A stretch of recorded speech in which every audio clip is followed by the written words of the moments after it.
Hello friends, एक बार फिर से स्वागत है आपका अपने यूट्यूब चैनल पर। आज की इस वीडियो में हम लोग डिस्कस करने जा रहे हैं सी टेट में आप लोगों का जो जूनियर लेवल का पेपर होता है उसमें आए हुए एसएसटी के क्वेश्चंस को। तो आज से हम लोग ये सीरीज स्टार्ट करने जा रहे हैं जिसमें हम लोग जूनियर के जो एसएसटी के क्वेश्चंस हैं आपके सी टेट के एग्ज़ाम में आए हुए उनको स्टार्ट करेंगे। आप लोगों के कॉमेंट आए थे कि मैम सेकेंड पेपर की जो एसएसटी आती है उसको सॉल्व कराइए। तो आज से हम लोग स्टार्ट कर रहे हैं एसएसटी की वीडियोस। तो आज जो हमारी वीडियो है वो है आपका जो 7 फरवरी को एग्ज़ाम हुआ था 2023 में सी टेट का, उसमें जूनियर के एग्ज़ाम में जो एसएसटी के क्वेश्चंस आए थे उनको हम लोग करेंगे। तो चलिए वीडियोज को स्टार्ट करते हैं।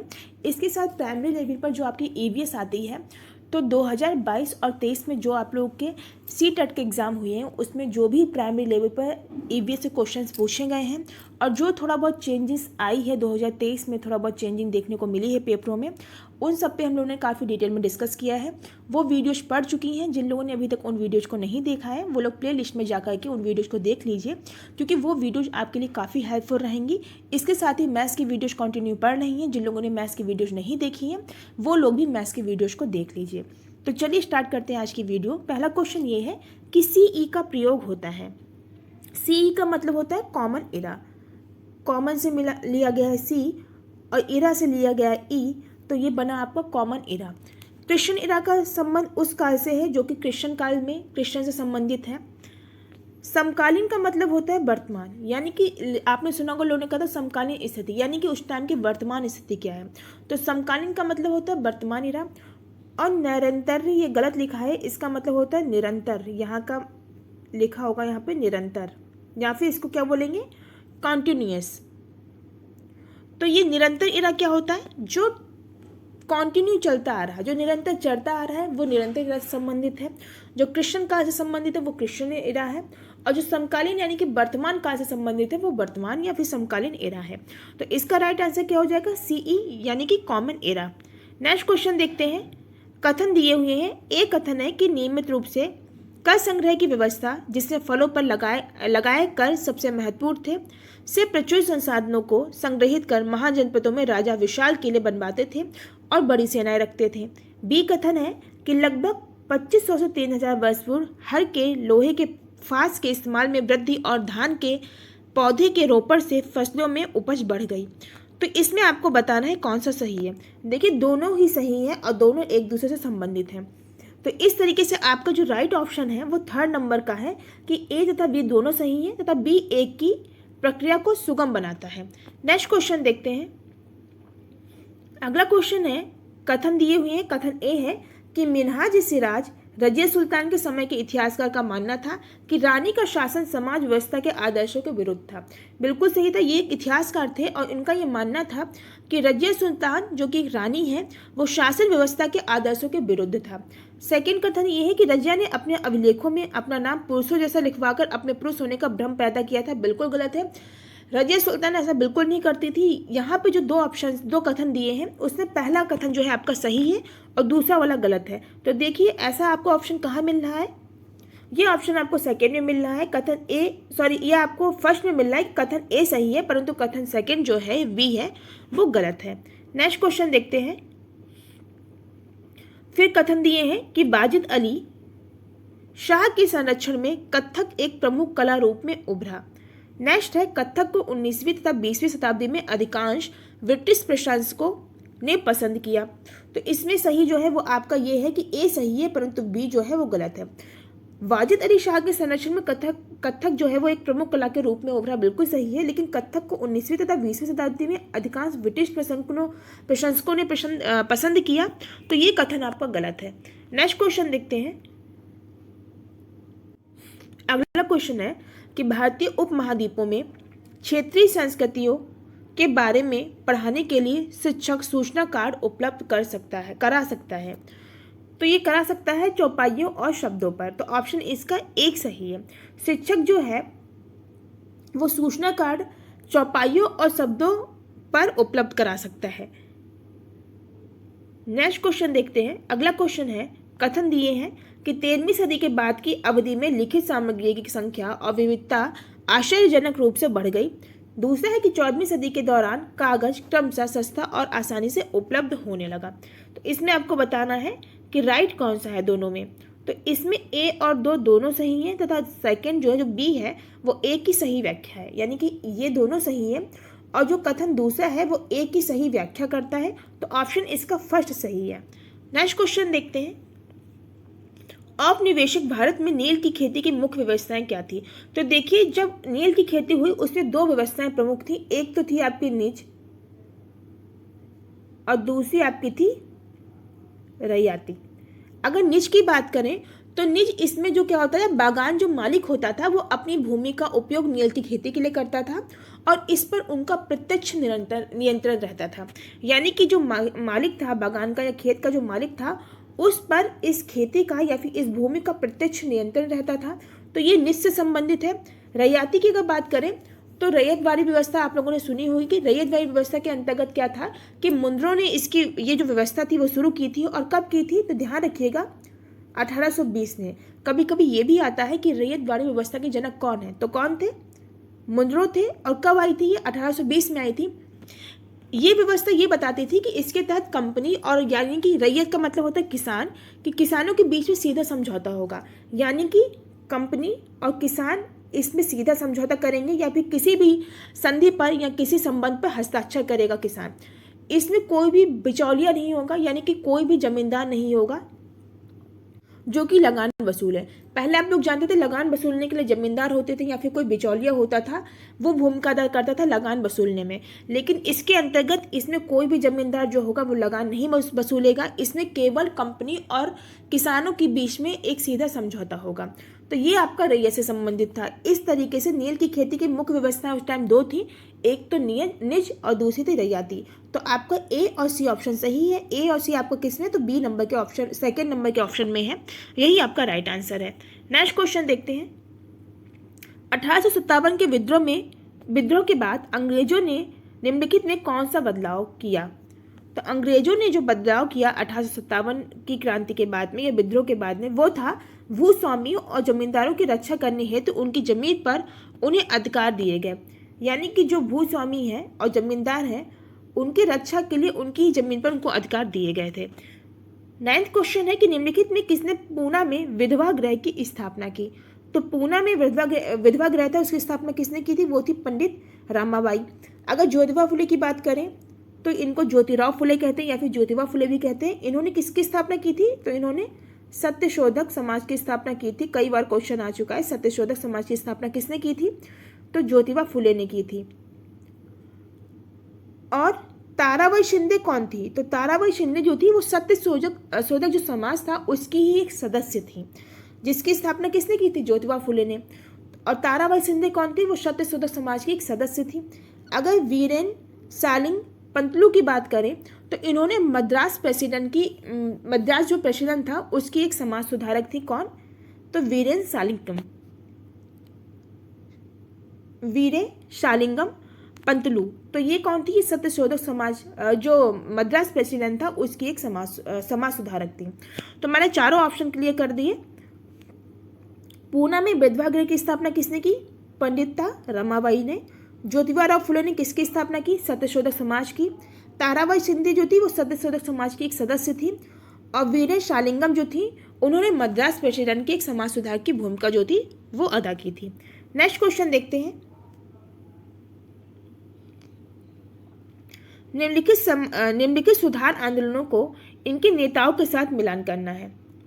यानी कि एक तरफ आपके आंदोलन दिए हुए हैं और एक तरफ इनके जो नेता हैं वो दिए हुए हैं, आपको सही मिलान करना है। तो देखिए सतनामी आंदोलन जो था वो संबंधित था घासीदास से। सत्यशोधक समाज मैंने अभी बताया किससे संबंधित, तो ज्योतिबा फुले। अगर इसमें आपको केवल एक ही पता हो सत्यशोधक समाज, तो इसमें केवल वी का थर्ड से मिलान एक ही ऑप्शन में हो रहा है जो कि थर्ड नंबर के ऑप्शन में है। इसके अलावा बी को थर्ड ऑप्शन से किसी से नहीं मिलाया गया, तो यही आपका राइट आंसर है। सत्यनामी आंदोलन घासीदास, सत्यशोधक समाज की स्थापना ज्योतिबा फुले ने की थी। मंदिर प्रवेश आंदोलन ये बी आर अम्बेडकर ने प्रारंभ किया था। यानी कि मंदिरों में प्रवेश किया जाएगा किनका, जो कि एससी जो है अनुसूचित जाति से संबंधित है। और स्वाभिमान आंदोलन से संबंधित कौन है, तो पेरियार जो है वो स्वाभिमान आंदोलन से संबंधित है। इस तरीके से थर्ड ऑप्शन आपका सही है। नेक्स्ट क्वेश्चन देखते हैं। 19वीं सदी के भारत में समाज सुधार भारतीय समाज में परिवर्तन चाहते थे, क्योंकि तो समाज सुधारक जो थे वो भारतीय समाज में परिवर्तन क्यों चाहते थे? क्योंकि वे चाहते थे कि अन्यायपूर्ण तौर तरीके से छुटकारा पाया जाए और इसके साथ वे मानते थे कि परिवर्तन जो है वो आवश्यक है। तो ऑप्शन इसका ए और बी दोनों ही सही है। नेक्स्ट क्वेश्चन देखते हैं। जनता को सरकार की अच्छी नीयत पर भरोसा नहीं करना चाहिए। ये कथन राष्ट्रीय आंदोलन के समय निम्नलिखित में किस व्यक्ति के आंदोलनों का आधार बनी? तो ये आधार बनी बिपिन चंद्र पाल के आंदोलन का। ऑप्शन इसका एक सही है। नेक्स्ट क्वेश्चन देखते हैं। बंगाल के विभाजन और स्वदेशी आंदोलन के विषय में निम्नलिखित में कौन से कथन सही नहीं है? तो इसमें आपको बताना है कि कौन सा जो कथन है वो सही नहीं है। कथन नीचे दिया हुआ है कि वायसराय मिंटो ने 1905 में बंगाल का विभाजन कर दिया। ऑल इंडिया मुस्लिम लीग ने बंगाल के विभाजन का समर्थन किया। स्वदेशी आंदोलन ने ब्रिटिश संस्थानों व वस्तुओं के बहिष्कार पर जोर दिया। कांग्रेस का मध्यमार्गी धारा बंगाल के विभाजन के पक्ष में था। तो देखिए, ये आप लोग जानते हैं बंगाल का विभाजन किसने किया था? लॉर्ड कर्जन ने किया था। कब किया था? 1905 में। तो इसीलिए आपका ए ऑप्शन तो गलत हो गया, इससे कोई आपका संबंध नहीं है। बी ऑप्शन क्या है कि ऑल इंडिया मुस्लिम लीग ने बंगाल के विभाजन का समर्थन किया। ये सही था कि ऑल इंडिया जो मुस्लिम लीग थी उसने बंगाल का जो विभाजन हुआ था या जो इसकी बात चल रही थी बंगाल के विभाजन की, तो उन्होंने इस प्रस्ताव पर समर्थन दिया था कि बंगाल का विभाजन होना चाहिए। तो ऑप्शन आपका बी सही है। सी है कि स्वदेशी आंदोलन ने ब्रिटिश संस्थानों व वस्तुओं के बहिष्कार पर जोर दिया। बिल्कुल सही। स्वदेशी आंदोलन क्या कहता था? वो ये कहता था कि जो विदेश की वस्तुएं हैं या जो ब्रिटिश के द्वारा चालू की गई संस्थानें हैं या फिर वस्तुएं हैं उनका बहिष्कार करो और स्वदेशी को अपनाओ। इसी के नाम पर इस आंदोलन का नाम क्या पड़ा था? स्वदेशी आंदोलन पड़ा था। तो इसीलिए ऑप्शन आपका कौन सा सही है? ऑप्शन आपका सही है बी और सी। बी और सी आपका कौन सा किस में है? तो बी सी आपका सेकंड नंबर के ऑप्शन में है, यही आपका राइट आंसर है। फोर्थ ऑप्शन भी आपका गलत है कि कांग्रेस का मध्यमार्गी धारा बंगाल के विभाजन के पक्ष में था। ये बंगाल के विभाजन के पक्ष में नहीं था, विपक्ष में था। बंगाल विभाजन के पक्ष में कौन था? तो ऑल इंडिया मुस्लिम लीग थी। जबकि कांग्रेस का मध्यमार्गी जो धारा थी वो ये नहीं चाहती थी कि बंगाल का विभाजन हो। तो इस तरीके से आपका बी और सी ऑप्शन सही है। नेक्स्ट क्वेश्चन देखते हैं। 14 नंबर का क्वेश्चन है। स्वतंत्रता के बाद भारत को विकास संबंधी समस्याओं पर ध्यान देना जरूरी था। क्यों देना जरूरी था ये बताना है आपको। क्योंकि रोजगार देने वाले उद्योगों को बढ़ावा देने के द्वारा, खेती की उपज बढ़ाने के द्वारा और हिंसा और संघर्षों की समस्याओं पर ध्यान देने के द्वारा। तो ऑप्शन इसके तीनों ही सही है, यानी कि ए, बी और सी ऑप्शन आपका सही है। ए, बी और सी आपका 4th नंबर के ऑप्शन में है, यही आपका राइट आंसर है। नेक्स्ट क्वेश्चन देखते हैं। क्षुद्र ग्रह किसकी कक्षाओं के बीच में पाते हैं? तो जो क्षुद्र ग्रह हैं आपके वो मंगल और बृहस्पति के बीच में पाए जाते हैं। आप लोग जानते हैं क्रम किस तरीके से, सबसे पहले क्या है? सूर्य है, फिर आपका बुध है, बुध के बाद में शुक्र है, फिर पृथ्वी है, मंगल है, मंगल के बाद में बृहस्पति है। तो इस तरीके से मंगल और बृहस्पति के बीच में जो है वो क्षुद्र ग्रह पाए जाते हैं। ऑप्शन इसका सेकंड सही है। नेक्स्ट क्वेश्चन देखते हैं। अंतरराष्ट्रीय तिथि रेखा के बारे में निम्नलिखित कथनों पर विचार कीजिए तथा सही विकल्प का चुनाव कीजिए। तो सही विकल्प इसमें कौन से हैं वो देखना है हमको। पहला तो आपका सही यही है, ए नंबर का, कि प्रशांत महासागर के बीचों बीच से गुजरती है। यानी कि अंतरराष्ट्रीय तिथि रेखा जो है वो प्रशांत महासागर के बीचों बीच से गुजरती है और यह लगभग 180 देशांतर के साथ साथ चलती है। तो ये दोनों ऑप्शन सही है। थर्ड ऑप्शन आपका गलत है, आपका सही है ए और बी। तो ए और बी आपका किसमें? 3rd नंबर के ऑप्शन में है। नेक्स्ट क्वेश्चन देखते हैं। जब 75 डिग्री पूर्व अक्षांश पर 10:30 पूर्वाह्न का समय होगा तब ग्रीन बीच पर क्या समय होगा? तो ग्रीन बीच पर जो समय होगा उस टाइम वो होगा 5:30 पूर्वाह्न। ऑप्शन नंबर इसका 3rd सही है। नेक्स्ट क्वेश्चन है। एक तरफ पंतन दिए हुए हैं यानी कि पोर्ट और दूसरी तरफ महाद्वीप दिए हुए हैं, तो इसका आपको मिलान बताना है कि कौन सा सही सुमेलित है। तो इसमें जो सही सुमेलित है आपका वो है लॉस एंजल्स कहाँ है? उत्तरी अमेरिका में है और सिंगापुर आपका एशिया में है। यही दोनों आपके सही हैं, जबकि ए आपका गलत है। तो बी और सी किसमें, बी और सी दोनों किसमें, थर्ड नंबर के ऑप्शन में, यही आपका राइट ऑप्शन है। नेक्स्ट क्वेश्चन देखते हैं,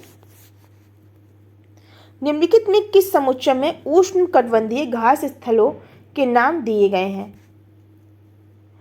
तो ये जो घास स्थल है उष्णकटिबंधीय वो आपके सवाना, कंपोज और लानोस, ये तीनों ही उष्णकटिबंधीय हैं। बाकी आपके स्टेपी, डॉन्स या फिर स्टेपी, पंपास और आपका पिएरी, डाउन्स, ये सभी किसके अंतर्गत आते हैं, ये शीतोष्णकटिबंधीय के अंतर्गत आते हैं। उष्णकटिबंधीय के अंतर्गत तीन आपके आते हैं, कौन कौन से, सवाना, कंपोज और लानोस।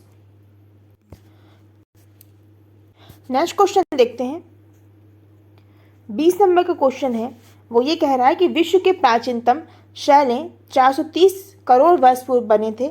आप इन शैलों को कहाँ देख सकते हैं।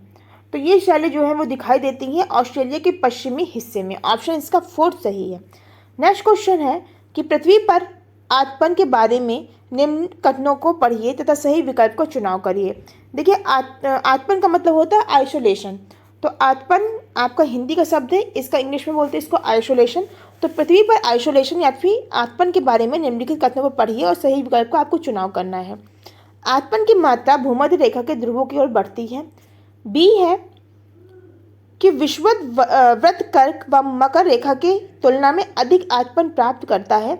समांतर समान अक्षांशों पर महाद्वीपों पर समुद्र की अपेक्षा अधिक आतपन होता है। तो इसमें जो आपका सही है वो आपका बी सही है कि विषुवत वृत्त कर्क व मकर की रेखा की तुलना में अधिक आतपन यानी कि आइसोलेशन प्राप्त करता है और समांतर समान अक्षांशों पर महाद्वीपों पर समुद्र की अपेक्षा अधिक आतपन होता है।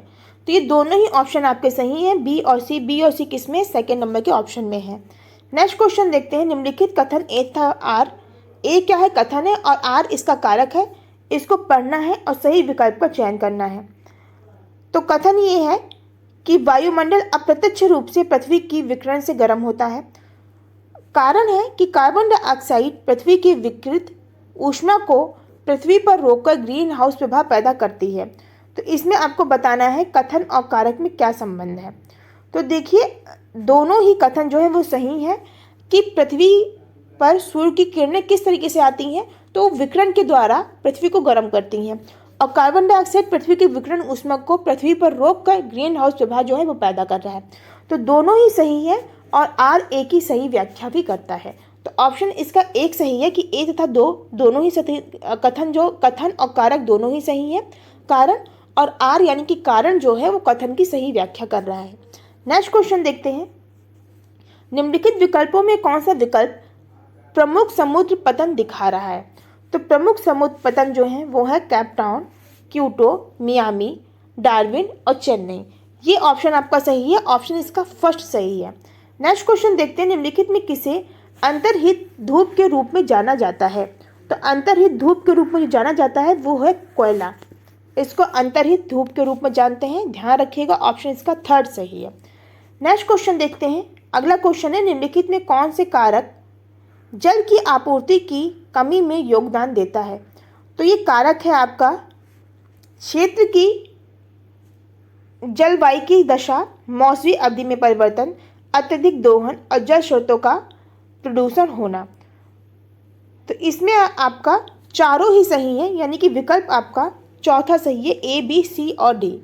नेक्स्ट क्वेश्चन देखते हैं, भूतकाल से आरंभ करते हुए वर्तमान तक लौह इस्पात उद्योगों की अवस्थिति यानी कि स्थिति को क्रम में रखना है। इसमें सही क्रम जो है वो आपको बताना है।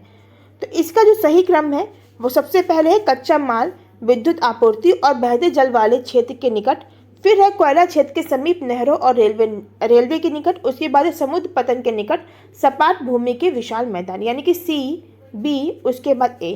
तो सी बी ए किसमें है, थर्ड नंबर के ऑप्शन में है। नेक्स्ट क्वेश्चन देखते हैं, अमन 21 जून को उत्तर ध्रुव व्रत गया। निम्नलिखित में वह किस स्थिति की अपेक्षा कर सकता है। तो वह स्थिति होगी 24 घंटे दिन की रोशनी, क्योंकि उत्तरी ध्रुव पर 21 जून को सबसे बड़ा दिन होता है और वहीं 23 दिसंबर को दक्षिणी ध्रुव पर सबसे बड़ा दिन होगा। 21 जून पर अगर उत्तरी ध्रुव पर सबसे बड़ा दिन होगा तो दक्षिणी ध्रुव पर 21 जून को सबसे छोटी रात होगी। वहीं 23 दिसंबर को दक्षिणी ध्रुव का सबसे बड़ा दिन होता है, तो इस दिन उत्तरी ध्रुव पर सबसे छोटी रात होती है। तो ऑप्शन इसका 4 सही है। नेक्स्ट क्वेश्चन देखते हैं। भारत में जाति व्यवस्था निम्नलिखित में क्या दर्शाती है? तो भारत में जाति व्यवस्था जो है वो दर्शाती है भेदभाव, पदानुक्रम और इसके साथ पूर्वाग्रह, विविधता नहीं दर्शाती है। ऑप्शन इसके ए, बी और डी सही है। ए, बी और डी आपका 3rd नंबर के ऑप्शन में, यही आपका राइट आंसर है। नेक्स्ट क्वेश्चन देखते हैं। दक्षिणी अफ्रीका में भिन्न प्रजातियों के आधार पर लोगों को पृथक करने व अलग रहने के लिए पूर्व औपचारिक सरकारी नीति को कहा जाता है। तो ये नीति थी वो थी रंग भेद, और इस नीति के तहत ही जब महात्मा गांधी दक्षिण अफ्रीका गए थे तो उनको एसी कंपार्टमेंट से निकाल दिया गया था। क्यों? रंग भेद के चलते, और इसका महात्मा गांधी ने विरोध भी किया था। तो दक्षिण अफ्रीका में रंग भेद जो है नीति वो बहुत चल रही थी कि जिनका रंग श्यामला है, काला है, तो उनको उच्च दर्जा प्राप्त नहीं होता था। तो ऑप्शन इसका 3rd सही है। नेक्स्ट क्वेश्चन देखते हैं। राज्यपाल के संदर्भ में निम्न वाक्यों पर विचार कीजिए तथा सही विकल्प का चुनाव करिए। तो ये सही विकल्प आपके कौन से हैं? पहला तो है राज्यपाल राज्य का मुखिया कहलाता है, बिल्कुल सही। राज्यपाल की नियुक्ति राज्य सरकार द्वारा की जाती है, ये आपका ऑप्शन गलत है। सी है कि चुनाव के बाद राज्यपाल मुख्यमंत्रियों और अन्य मंत्रियों की जो नियुक्ति है वो करता है, बिल्कुल सही है। ए और सी आपका ऑप्शन सही है। ए, सी आपका 3rd नंबर के ऑप्शन में, यही आपका राइट आंसर है। नेक्स्ट क्वेश्चन देखते हैं। भारत में ग्राम पंचायत के विषय में निम्नलिखित में कौन सा कथन सही है? तो इसमें जो सही कथन है वो है समुदाय के काम के लिए ग्राम पंचायत दान ले सकते हैं, बिल्कुल सही है। फिर है ग्राम पंचायत के पास स्थानीय कर लगाने की शक्ति होती है, ये भी बिल्कुल सही है। अलग अलग राज्य पंचायत के विषय में अपने अलग कानून बना सकते हैं, ये आपका जो गलत कथन है वो भी सही है। और लास्ट है कि ग्राम पंचायत का सचिव एक चुना हुआ सदस्य होता है, तो ये आपका गलत है। ग्राम पंचायत का सचिव होता है वो चुना हुआ सदस्य नहीं होता है। ऑप्शन इसके सही है, वो है ए, बी और सी। ए, बी और सी आपका 4th नंबर के ऑप्शन में है, यही आंसर आपका सही है। नेक्स्ट क्वेश्चन देखते हैं। निम्नलिखित में कौन विषैले खतरनाक उद्योगों और कार्यस्थल के उदाहरण है? तो जो खतरनाक उद्योग और कार्यस्थल है वो आपके जहाज तोड़ने के उद्योग और कीटनाशक बनाने के उद्योग है, जबकि कपड़ा फैक्ट्री और चाय बागान जो है वो खतरनाक या फिर विषैले उद्योग या कार्यस्थल नहीं है। तो ऑप्शन इसका सही है बी और सी। बी, सी आपका 2nd नंबर के ऑप्शन में, यही आपका राइट आंसर है। नेक्स्ट क्वेश्चन देखते हैं। जन सुविधा पर निम्नलिखित कथन ए और कारण आर पर विचार करें तथा सही विकल्प का चयन करें। तो इसमें जो सही विकल्प है वो आपको बताना है। कथन क्या है? वो है सरकार को सभी लोगों को जन सुविधाएं मुहैया कराने की जिम्मेदारी उठानी चाहिए। कारण है निजी कंपनियां जन सुविधाएं मुहैया करती हैं, लेकिन इनकी ज़्यादा कीमत चंद लोग ही वहन कर सकते हैं। तो इसमें जो राइट है वो आपका ये है कि ए और आर दोनों सही है और ए आर की सही व्याख्या करता है। ऑप्शन इसका 1 सही है। नेक्स्ट क्वेश्चन देखते हैं। जसलीन 19 नगर पालिका के चुनाव में मतदान करेगी, यानी कि जसलीन जो है वो 19 साल की है और नगर पालिका के चुनाव में मतदान करेगी। फिर लिखा है कि फैजा 54 वर्ष के हैं और राष्ट्रपति के चुनाव में अपना मत डालेगी। फैजा जो है वो 54 वर्ष की है और राष्ट्रपति के चुनाव में अपना मत डालेगी। तो इसमें आपको राइट बताना है। सार्वभौमिक वयस्क मतदाता के संबंध में वैध विकल्प का चयन करिए। तो वैध विकल्प आपका ए है कि जसलीन जो है वो 19 साल की है और नगर पालिका के चुनाव में मतदान करेगी, जबकि वैध आपका 2nd नहीं है। नेक्स्ट क्वेश्चन देखते हैं। डबल बोझ शब्द का प्रयोग आमतौर पर किसकी कार्य स्थिति का वर्णन करने के लिए किया जाता है? तो डबल बोझ का संबंध जो शब्द है उसका संबंध होता है श्रमिक महिलाओं के लिए। तो ऑप्शन इसका 2nd सही है। डबल बोझ का संबंध श्रमिक महिलाओं के लिए किया जाता है। नेक्स्ट क्वेश्चन देखते हैं। निम्नलिखित में कौन सा भारतीय धर्मनिरपेक्षता के संबंध में सही है? तो इसमें भारतीय धर्मनिरपेक्षता के संबंध में जो सही है वो है राज्य का हस्तक्षेप धर्म में संभव है। धर्म से सैद्धांतिक दूरी बनाए रखना और धार्मिक प्रभुत्व को रोकने के लिए विभिन्न कार्य। यानी कि आपके ए, सी और डी सही है, जबकि आपका बी गलत है कि राज्य धार्मिक मामलों में हस्तक्षेप नहीं कर सकता। ये आपका गलत है। ए, सी, डी आपका ऑप्शन 3rd नंबर पे है, यही आपका राइट आंसर है। नेक्स्ट क्वेश्चन देखते हैं। भारतीय संविधान में एक प्रावधान है कि जो सरकार द्वारा सत्ता के मनमाने इस्तेमाल से जनता को बचाता है, निम्नलिखित में उसकी पहचान करिए। तो वो है आपका मौलिक कर्तव्य, मौलिक अधिकार है वो आपका, जो कि सरकार द्वारा सत्ता के मनमाने इस्तेमाल से जनता को बचाता है। तो मौलिक अधिकार आपका राइट आंसर है। सेकंड आपका राइट आंसर है। अगर मौलिक अधिकार की बात करें तो कहाँ से लिए गए मौलिक अधिकार? आपके लिए गए हैं अमेरिका से। ध्यान रखिएगा, मौलिक कर्तव्य आपके रूस से लिए गए हैं और नीति निर्देशक तत्व जो है वो आपके आयरलैंड से लिए गए हैं। तो आपको ये भी बहुत पूछा जाता है कि कौन सी प्रणाली कहाँ से ली गई है। तो ध्यान रखिएगा, मौलिक अधिकार अमेरिका, मौलिक कर्तव्य रूस और नीति निर्देशक तत्व जो है आपके वो आपके लिए गए हैं आयरलैंड से। तो आपका इस क्वेश्चन का राइट आंसर था मौलिक अधिकार। नेक्स्ट क्वेश्चन देखते हैं। भारत के पास एकीकृत न्यायिक व्यवस्था होना यह दर्शाता है कि ऊपरी न्यायालयों के फैसले नीचे के सभी न्यायालयों को मान्य होते हैं। बिल्कुल सही है, जो ऊपर के न्यायालय के फैसले होते हैं वो नीचे के सभी न्यायालय को मान्य होते हैं। इसीलिए आपने देखा होगा जब भी कोई केस होता है और जब कोई निचली अदालत में उस केस में कोई फैसला सुनाया जाता है और उसके पक्ष मतलब जो इंसान है फैसला देता है या जो व्यक्ति कोई केस दर्ज करता है और उसके पक्ष में जो फैसला नहीं आता है, तो फिर वो अपनी बात कहाँ पहुँचाता है? उच्चतम न्यायालय तक पहुँचाता है, यानी कि उच्च के न्यायालय में पहुँचाता है, क्योंकि वो निम्न न्यायालय के फैसले से खुश नहीं है जब तक कि दोनों पक्ष सहमत नहीं होंगे। और सबसे ऊपर कौन सा होता है? सुप्रीम कोर्ट होता है, और सुप्रीम कोर्ट का जो फैसला होता है वो सर्वमान्य होता है। इसीलिए कभी कभी जब लोग किसी भी निम्न न्यायालय के फैसले से सेटिस्फाइड नहीं होते हैं या फिर निम्न न्यायालय के फैसले से संतुष्ट नहीं होते हैं, तब फिर वो हाई कोर्ट में जाते हैं। हाई कोर्ट में भी अगर उनको दोनों पक्षों को किसी भी फैसले से ऐतराज है या संतुष्ट नहीं है, तो वो जो पक्ष जो आपका संतुष्ट नहीं है वो पक्ष फिर अपनी जो गुहार है, अपनी जो पुकार है, वो अपनी सुप्रीम कोर्ट तक लेके जाता है। और फिर सुप्रीम कोर्ट के बाद उसके पास कोई ऑप्शन नहीं होता, फिर सुप्रीम कोर्ट का जो भी निर्देश होगा, जो भी रिजल्ट होगा, वो उन लोगों को मानना ही होगा। तो इसीलिए ऊपरी न्यायालयों के फैसले नीचे के सभी न्यायालयों को मान्य होते हैं। फिर है निचली अदालत के फैसले से असंतुष्ट पक्ष ऊपरी न्यायालय में अपील कर सकते हैं। जैसे कि मैंने अभी आपको बताया कि अगर निचली अदालत में कोई फैसला सुनाया गया और कोई पक्ष इससे संतुष्ट नहीं है, तो वह उसके ऊपर की अदालत में अपनी अपील कर सकता है। तो आपका ए और बी सही है। फिर देखते हैं, उच्चतम न्यायालय और सर्वोच्च न्यायालय के एक समान अधिकार है। बिल्कुल गलत है। उच्चतम न्यायालय और सर्वोच्च न्यायालय के जो अधिकार हैं वो गलत, एक समान नहीं है।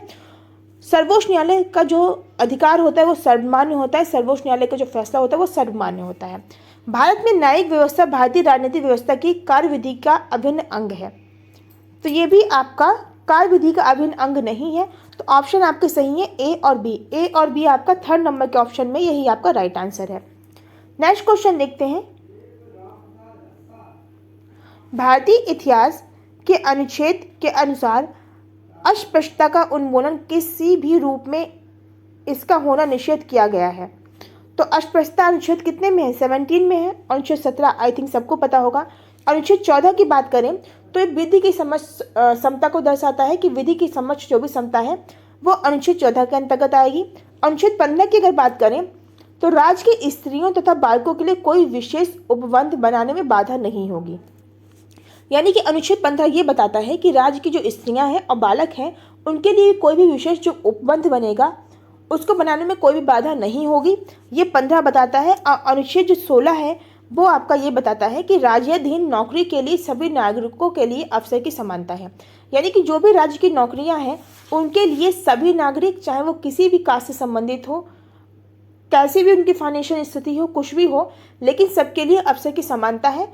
तो ये आपका अनुच्छेद 16 बताता है। तो चारों ही अनुच्छेद मैंने क्लियर कर दी क्योंकि अनुच्छेद से क्वेश्चन आता है और अनुच्छेद आप लोगों को पता होने चाहिए।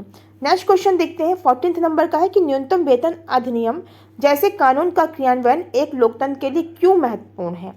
तो ये आपको बताना है। ये इसलिए महत्वपूर्ण है क्योंकि सामाजिक न्याय और को सुनिश्चित करने के लिए व्यक्तियों तथा निजी कंपनियों की गतिविधियों पर नियंत्रण लगाने, शोषण से मुक्ति के अधिकार को सुनिश्चित करने और मजदूरों को श्रम के सौदाबाजी के लिए गुंजाइश करने। तो ऑप्शन इसके ए, बी और सी तीनों ही सही है। ऑप्शन इसका फर्स्ट सही है।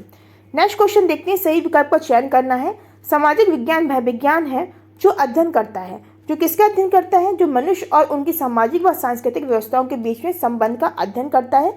तो ऑप्शन इसका फर्स्ट सही है। नेक्स्ट क्वेश्चन देखते हैं। सामाजिक विज्ञान की प्रकृति के बारे में दिए गए कथनों को ध्यान से पढ़ना है। कथन एक ये है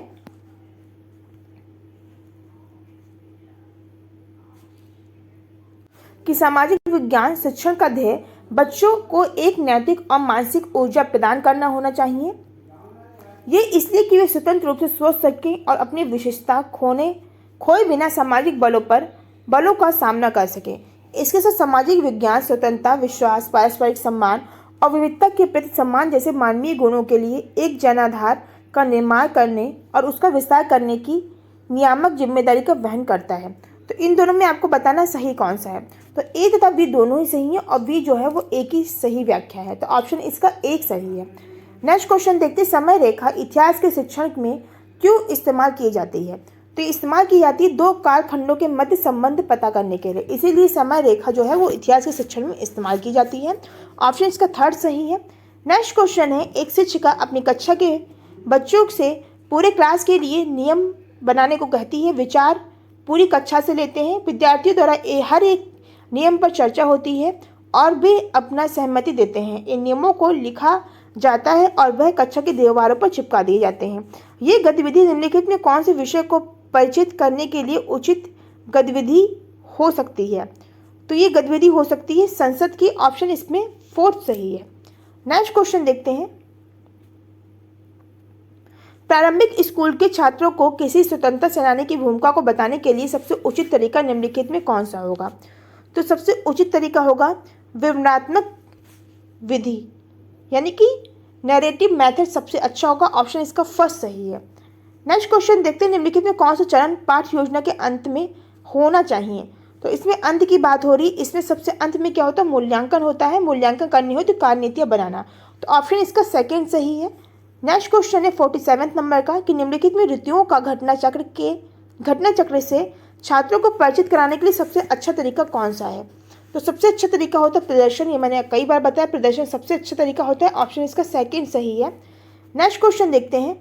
सामाजिक विज्ञान की पाठ्य पुस्तक में चित्रों और निर्देशनों की क्या भूमिका हो सकती है? तो ये भूमिका हो सकती है अवधारणाओं को समझने की, उत्सुकता उत्पन्न करने की, अनुमान लगाने की और दृश्य वृत्तांत के रूप में। तो ऑप्शन इसका ए, बी, सी और डी सभी सही है। तो ऑप्शन इसका ए, बी, सी और डी किस में है? ये आपका सेकेंड नंबर के ऑप्शन में, यही आपका राइट आंसर है। नेक्स्ट क्वेश्चन देखते हैं। छात्रों को समझने के लिए कि हमारा लैंगिक बोध अक्सर इस बात पर निर्भर होता है कि हम किस परिवार या किस समाज में रहते हैं। निम्नलिखित में कौन सी गतिविधियां बेहतर होंगी? तो ये जो गतिविधियां हैं वो बेहतर होंगी घर के काम पर चर्चा तथा पुरुषों के कार्य के साथ इस कार्य को महत्व चर्चा और बच्चों को खिलौने एवं खेलों के लैंगिक चरित्रों को पहचानने के लिए कहना। तो ऑप्शन इसका ए और बी सही है। ए और बी आपका फर्स्ट नंबर के ऑप्शन में है, यही आपका राइट आंसर है। अगला क्वेश्चन है। आदिवासियों को स्कूल कार्यक्रम में रंग बिरंगे कपड़े पहने, सिर पर मुकुट लगाए और पुरानी किस्म का पिछड़ा दिखाना एक विशिष्ट उदाहरण है। तो ये उदाहरण है रूढ़िबद्ध धाराओं का। तो ऑप्शन इसका सेकंड सही है। नेक्स्ट क्वेश्चन है। सामाजिक विज्ञान की कक्षा के भाग के रूप में खदान का क्षेत्र भ्रमण अवसर बन सकता है। तो ये अवसर बन सकता है पृथ्वी के कर्षण की प्रक्रिया ज्ञात करने के लिए, इसके माध्यम से अपनी आजीविका अर्जित करने वाले लोगों के साथ जुड़ने के लिए, संसाधन उपयोग के बहुपरिप्रेक्ष्यों के लिए और विकास के उनके अपने विचारों पर चिंतन करने के लिए। यानी कि ऑप्शन आपका ए, बी, सी और डी सारे ही सही हैं। तो ऑप्शन इसका फोर्थ सही है। नेक्स्ट क्वेश्चन देखते हैं।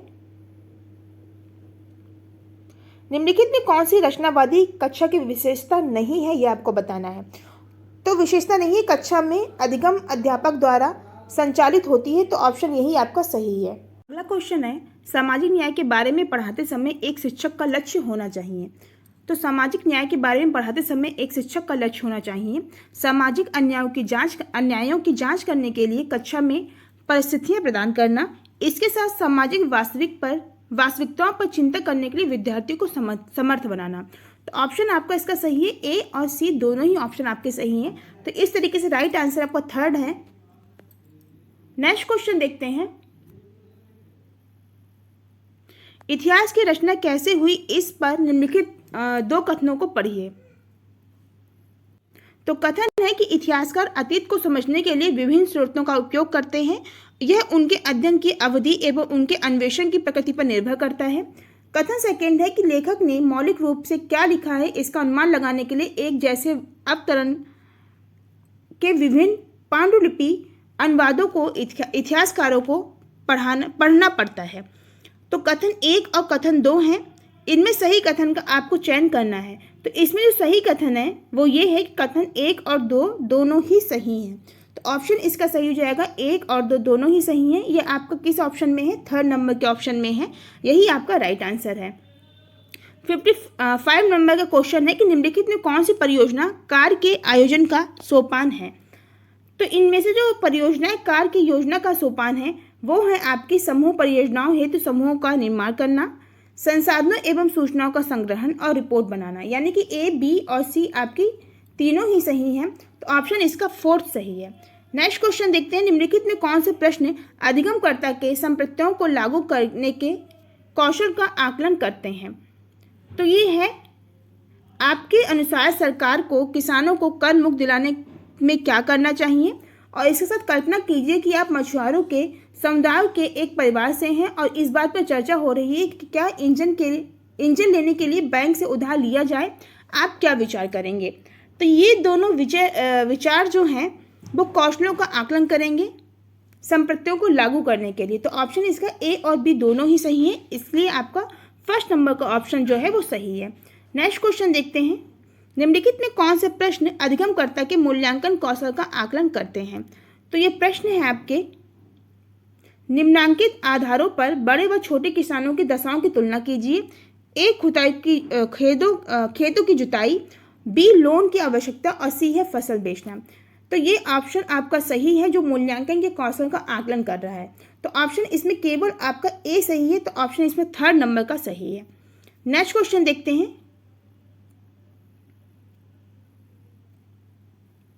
निम्नलिखित में किन को मानचित्र पर चित्रित किया जा सकता है। तो मानचित्र पर विश्व की महासागरीय घाटियों को चित्रित किया जा सकता है, जिलवाटर की खाड़ी को चित्रित किया जा सकता है। दिल्ली का वातावरण आप मानचित्र पर कैसे चित्रित करेंगे आप खुद जानिए। अक्टूबर के महीने में भी वर्षा है उसको भी चित्रित किया जा सकता है, संभावना है उसकी। तो ऑप्शन इसका आपका ए, बी और डी सही है। तो राइट आंसर आपका फोर्थ नंबर का है। नेक्स्ट क्वेश्चन देखते हैं,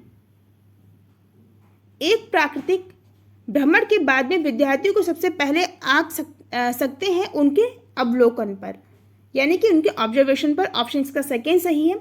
लास्ट क्वेश्चन है एसएसटी का कि एक शिक्षिका अपनी कक्षा में निम्नलिखित प्रश्न पूछती है, जल संबंधी ऐसी कौन सी समस्याएं हैं जिनका आप अपने दैनिक जीवन में सामना कर सकते हैं, इसे माना जा सकता है।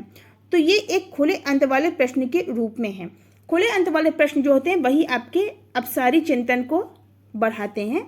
तो ये ध्यान रखिए, हमेशा खुले अंत वाले प्रश्न ही आपके बढ़िया होते हैं, जबकि बंद सिरे वाले जो प्रश्न होते हैं वो आपके अभिसारी चिंतन को बढ़ाते हैं। तो हमेशा अपसारी चिंतन जो होता है वो क्रिएटिव होता है, तो इसीलिए आपका अपसारी चिंतन यानी कि खुले अंत वाले प्रश्न आपका सबसे अच्छा ऑप्शन है। तो यही आपका राइट आंसर है। तो ये थी हमारी आज की वीडियो जिसमें हमने 7 फरवरी 2023 को एसएससी के जूनियर लेवल के पेपर में जो एसएसटी के क्वेश्चंस आए हैं उनको डिस्कस किया। आज की वीडियो अगर आपको पसंद आए हो तो वीडियो को लाइक करिए, शेयर करिए। मिलते हैं नेक्स्ट वीडियो में, तब तक अपना ख्याल रखिए, खुश रहिए। Thank you.